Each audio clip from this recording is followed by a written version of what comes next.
안녕하세요. 저는 올해 60을 갓 넘긴 여자예요. 어렸을 때는 단란한 가정을 꾸려 남들의 부러움을 다 받고 살고 싶다는 꿈 말고는 아무것도 없이 지내던 것 같아요. 그래서 남들에 비해 목표도 작고 소박한 것들이 대부분이었죠. 꼭 전교에서 1등을 하는 게 아니더라도 학교 내에서 친구들 사이에서는 제가 제일 성격이 좋고 예쁘다는 이야기를 듣고 싶었어요. 왜냐하면 집에서 받는 사랑이 너무 부족했기 때문에 밖에 나와서라도 받고 싶었던 욕심이 컸었던 거예요. 저는 어릴 때 보육원에서 자랐습니다. 7살이 되던 해 지금의 가정으로 입양을 왔죠. 너무 좋았어요. 모든 걸 공유해왔고 늘 부족했었던 환경에서 지냈었는데 이제는 부모님이란 분들의 사랑을 저 혼자서만 독차지할 수 있게 된 거잖아요. 하지만 그 행복은 길게 가지 않았답니다. 양부모 두 분이 나쁘다는 이야기는 아니에요. 다만 두 분이 저를 입양하게 된 이유는 자기들의 금쪽 같은 자식을 잃어버렸기 때문이라고 했어요. 진짜 자기 딸들과 비슷한 나이와 비슷하게 생긴 저를 입양하게 된 거였고 사고도 한번 치지 않고 말도 잘 들으니 너무 좋으셨다고 해요. 마치 자신들의 딸이 되돌아온 것 같았대요. 그런데 5년 정도 지나 친딸을 다시 되찾게 되었어요. 정말 경사였죠.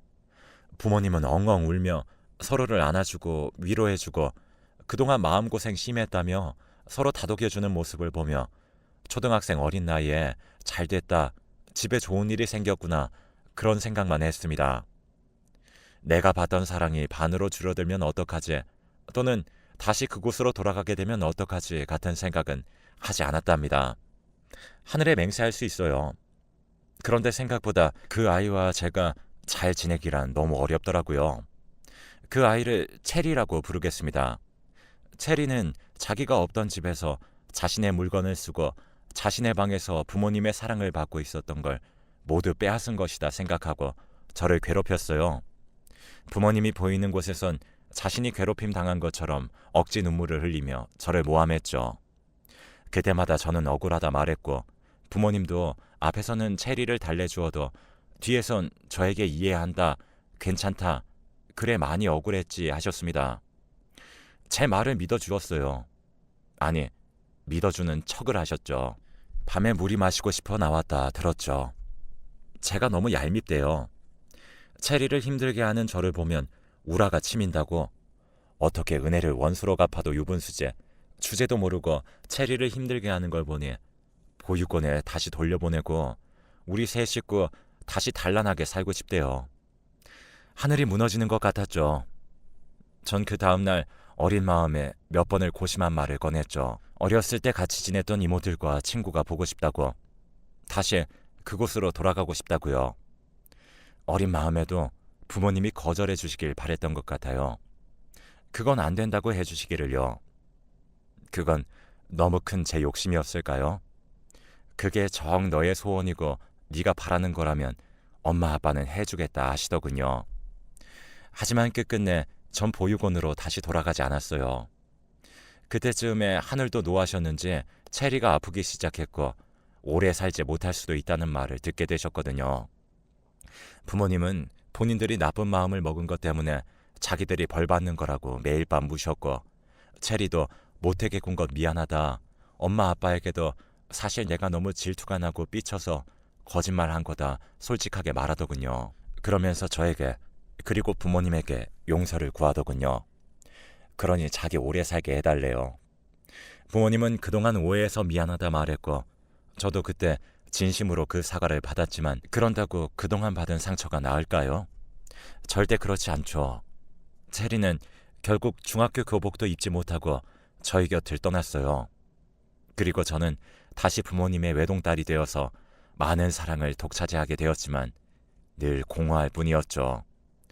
대체할 수 있는 누군가가 생긴다면 그때처럼 버림받을 수 있을 거란 생각 때문에 그 이후로 매일 시험대에 오른 것 같은 삶을 살았어요. 어떻게 해야 부모님 모습에 예뻐 보일까, 좋아 보일까 그런 고민만 했죠. 그 습관이 배인 덕분에 학교 친구들 사이에서 인기쟁이가 되었어요.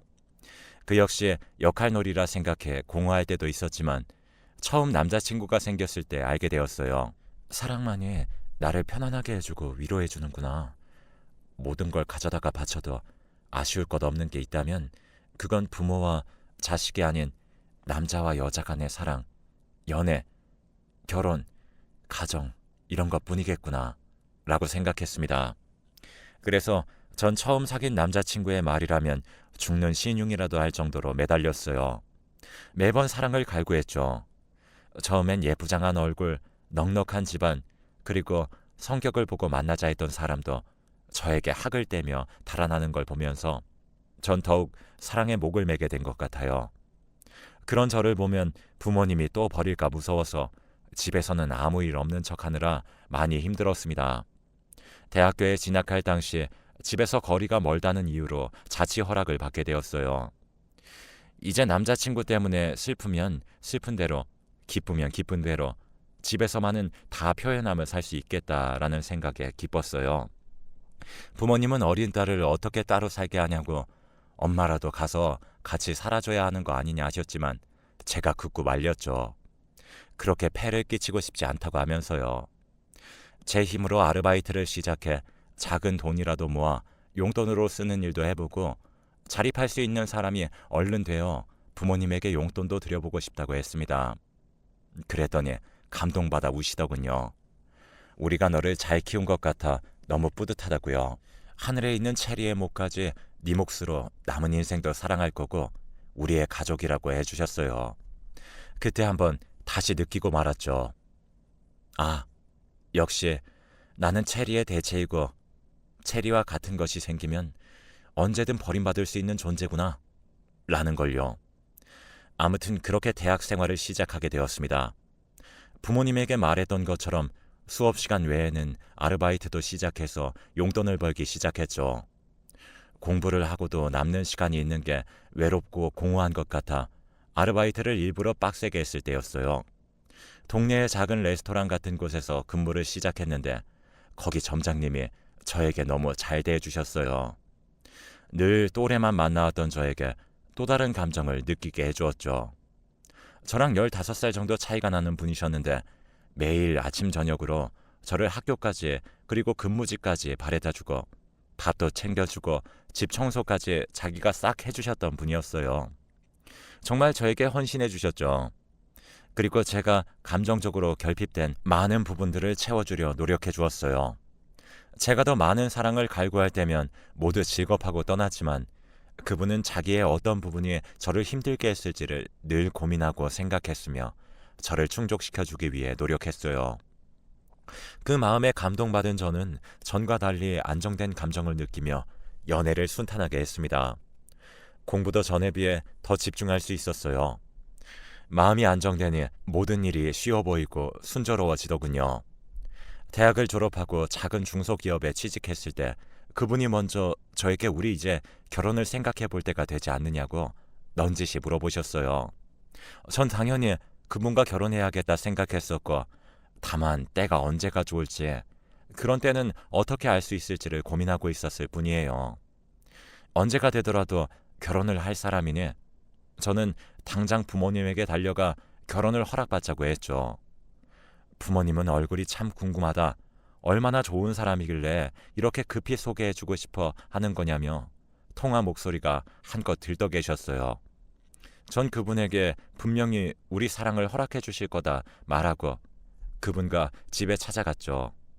하지만 결과는 냉정했죠. 다짜고짜 그분의 부모님 직업부터 시작해서 집은 있는지 차는 있는지 등등 그분의 예민한 부분까지 서슴없이 물어보셨어요. 마음에 차지 않았던 아버지는 너까지 놈한테 우리 딸 절대 못 준다 라고 말하고는 먼저 일어나셨고 그분이 무릎 꿇고 어머니에게 고생 안 시킬 자신 있다고 비니 어머니는 말이 안 통하는 사람이라면서 차가운 물을 얼굴을 향해 뿌렸습니다. 그것도 모자라 당장 나가라고 등짝을 마구 때리시더군요. 전 그 상황이 어안이 벙벙해 멍하니 바라보다가 우리 나가자고 하고 일어섰다 오히려 방에 감금당하고 말았습니다. 회사도 그 이후로 나가지도 못했고요. 친구들과 연락도 할 수 없었어요. 2주 정도를 세상에 없는 사람이 된 채 방에서만 지낼 수 있었습니다. 부모님은 그동안 저에게 거의 세뇌시키듯 네가 체리목까지 살아야 하는데 저 따위 놈한테 시집 가려고 하냐며 저를 달라고 빌고 간 저 뻔뻔한 놈보다 저에게 실망감이 더 크다고 하셨어요. 전 어렸을 때 생각이 나서 무릎 꿇고 싹싹 빌었죠. 다시는 후회시키는 일 없을 거다. 한 번만 용서를 해달라고요. 저 사람과의 모든 관계를 정리하겠다고 하면서요. 그분을 찾아가서 그만 만나자는 이야기를 녹음해 부모님에게 들려주어야 했고요. 그분은 우리 사랑이 고작 이 정도냐고 저에게 실망했지만 이해해달라는 말만 하고 불이 나게 일어났습니다. 부모님은 그 녹음을 듣고 지까짓 게 뭔데 실망을 운운하냐고 분노하셨지만 저에 대한 화는 푸셨어요. 전 그분이 없는 다른 삶을 살아야 했죠. 그런데 이게 무슨 일인지 저에게 이미 그분과 함께 키워야만 하는 아이가 자라고 있었던 거예요. 임신 사실을 알게 된 이후 머릿속이 하얗게 되었습니다. 아무런 말도 할 수가 없었고 무슨 행동을 해야 할지도 모르겠더군요. 그 길로 그분에게 바로 전화를 했습니다. 나 지금 산부인과에 있는데 병원으로 나를 데리러 와달라고요. 처음에 그분 목소리는 냉랭했지만 병원이라는 제 말에 목소리 떨리는 게 확연히 느껴지더군요. 그리고 다른 곳도 아닌 산부인과라는 이야기에 그분은 살짝 상기된 얼굴로 저를 만나러 왔습니다. 아이가 있다는 사실에 부모님이 체리를 찾았다는 말을 들었을 때처럼 우리는 서로 부둥켜 안고 엉엉 울었습니다. 전 그분에게 다짐했죠. 나를 데리고 부모님이 없는 곳으로 가서 살아달라고요. 당신도 지금 가지고 있는 모든 걸 버리고 나와 함께 멀리 떠나 우리 셋이서만 잘 살면 안 되냐고 울며 호소했습니다. 그분은 알겠다고 해주었고 우린 나고 자란 곳을 떠나면서 가정을 지키기 위해 고군분투했죠. 아이를 낳고 아이가 초등학교 들어갈 때까지 생활은 궁핍해 힘들었지만 점차 나아지고 있었기에 참을 수 있었습니다. 게다가 처음으로 가진 온전한 제 가정이었기 때문에 더 바랄 것이 없이 행복했죠. 그런데 갑자기 제 몸이 너무 안 좋아지기 시작했어요. 진료가 아닌 수술을 받아야 할 정도였죠. 당장 가지고 있는 돈이 없었기 때문에 진통제로 버텨야 했는데 언젠가부터는 진통제를 하루 적정량 넘게 먹어도 버틸 수가 없는 지경에 이르렀습니다. 차라리 나를 죽여라 애원할 정도로요. 그렇게 아픔에 몸부림치다 쓰러진 날이었어요. 눈을 뜨니 병원이더군요. 여기 우리 딸 눈 떴어요 하는 소리가 들려 옆을 보니 부모님이 계셨어요. 이 모진 거사 그동안 그렇게 아팠으면서 어떻게 우리한테 한 번도 연락하지 않고 다 참고 살았냐? 라고 울면서 저를 원망하시더군요. 너무 당황스러웠죠. 주변을 살펴보니 병원이 확실했고 남편과 아이는 흔적도 찾을 수 없었어요. 우리 가족들은 어디 갔냐 물으니 너한테 가족은 우리뿐이라고 아주 나쁜 놈이라고 눈을 뒤집으셨어요. 바로 의사 선생님이 들어오셔서 더 깊게 물어보지 못하고 진료를 받게 되었죠. 그 후로 수술도 순조롭게 진행되었죠. 부모님은 돈이 수천억 든다 해도 우리 딸만 살려달라며 의사 선생님에게 으름장을 놓으셨어요. 물론 체리를 병으로 잃고 또 한 번 병원에서 일기 싫다는 욕심과 불안감이 컸지 않았을까 싶어요. 그 마음이 통한 건지 몰라도 저는 쾌차했습니다. 부모님 집으로 퇴원해 요양을 시작했고 얼마나 잘해주시던지 지극정성으로 저를 돌봐주셨어요. 너무 늦은 때지만 부모님을 향해 다시 한번 여쭈었어요. 우리 남편과 아이 대체 어디에 간 거냐고. 왜 한 번도 보이지 않냐 물으니 보면 모르겠냐고 오히려 역정을 내시더니 이 착하고 순진한 거사. 네가 아프다고 하니 돈 무서워서 홀라당 내뺀 거잖아. 돈 때문에 애도 어디 보육원에 버리듯 맡기고 떠난 걸로 알고 있어. 우리가 애를 한번 잃어봐서 안다. 애는 무슨 수를 써서라도 꼭 찾아내서 옆에 데려다 줄 테니 걱정하지 말고 있어라. 그 나쁜 놈, 더는 입에 올리지도 마렴. 이라고 신신당부하시더군요. 저는 그렇게 세 장 안에 홀로 고고히 밖을 보며 하루하루를 견디는 작은 새처럼 살아갔습니다. 가끔 식구들끼리 식사할 때 아이 소식은 아직 없냐고 물어보았지만 돌아오는 대답은 늘 부정적이기만 했고 이 이상 물어보는 게 오히려 나에게 더 큰 슬픔이기만 하다는 생각이 들더군요. 그런 탓에 더는 아이의 소식도 묻지 않았습니다. 그냥 어디 좋은 분들에게 입양 가서 사랑도 많이 받고 물질적으로 어떤 빈곤도 느끼지 않고 잘 살아가지고 있기를 바라기만 했어요. 그렇게 3년 정도 시간이 지나 어머님께선 맞선을 보지 않겠냐 권유하셨죠. 엄연히 따지자면 결혼도 한번 했던 사람이고 애도 있던 나와 결혼하겠다 발벗고 나서겠냐고. 내 주제에 무슨 결혼이냐고 하니 가족들끼리는 이미 말이 다 끝났으니 식장에 들어가기만 하라 하셨어요. 가족끼리의 혼인이었던 거죠. 저는 알겠다고 할 수밖에 없었습니다. 부모님 눈밖에 나도 갈 곳이 없었고 혼자 무언가를 해보겠다 하기엔 힘도 없이 모든 것이 무기력했죠. 그렇게 결혼을 마치고 그 사람과 그 사람의 전처 사이에 태어난 자식 둘까지 제가 키우게 됐어요. 가정은 남들이 보기에 단란했지만 진짜 내면을 보게 되면 서로 할목만 하는 정말 회사 같은 분위기였죠. 그렇다고 서로를 무시하거나 할퀴는 행동은 절대 없었습니다. 오히려 기념일마다 서로 선물 주고받으며 축하해주며 정말 회사 생활 같은 가정이었을 뿐이에요. 아이들이 대학교까지 졸업하고 나니 저도 제 할 일을 다 했다는 생각이 들더군요. 남편과도 허울뿐인 가정일지 몰라도 서로 고생했다는 생각에 동료애 같은 것들이 생겼고 서로 많이 의지하게 되었습니다. 밖에서 속상한 일이 있으면 서로 이야기하며 이런저런 생각도 해보고 재미있는 일이 있으면 얼른 전화를 해 말하기도 하면서요. 아이들도 클수록 집에 정이 생긴 건지 저에게 마음을 열고 특별한 날이 아니어도 함께 무언가를 하자며 먼저 말을 걸어주더군요. 그렇게 자식들이 완전한 성인이 되어 회사에 들어가는 동안 행복하기만 했습니다. 가끔 전 남편과 아이가 생각났지만 어디선가 잘 지내고 있을 거라고 생각하면서 그 마음 불편해도 금방 흐린 눈을 할 수 있게 되더군요. 한때는 부모님에게 감사하기도 했습니다. 어떤 면으로 보나 부족함 없이 풍족한 생활이었고 모두가 부러워하는 가정이었으니까요. 그러던 어느 날이었습니다. 첫째 아이가 회사에 들어가 3년쯤 지났을 때 사실 여자친구가 있다고 하는 것 아니겠어요? 여자친구에 대해 말을 들으니 어렸을 때부터 아버님과 홀로 자란 편부모 가정이었지만 참 사람이 바르고 곧다고 하는 겁니다. 어린 나이부터 아르바이트를 시작해 살림도 잘할 것 같고 부모님에게도 잘할 것 같고 무엇보다 자기가 너무 사랑한다는 사랑꾼 면모를 보여서 남편과 저는 두말하지 않고 우리한테 개의 조건을 얘기할 필요도 없고 서로 사랑만 한다면 그 어떤 사람을 데려와도 무조건 진심으로 허락하겠다고 시간 맞춰 데리고 오라고 했어요. 저는 그 약속한 날 첫째 아이가 처음으로 보여주는 여자친구이니 첫째 아이를 실망시켜주고 싶지 않아 음식을 얼마나 많이 했는지 모릅니다.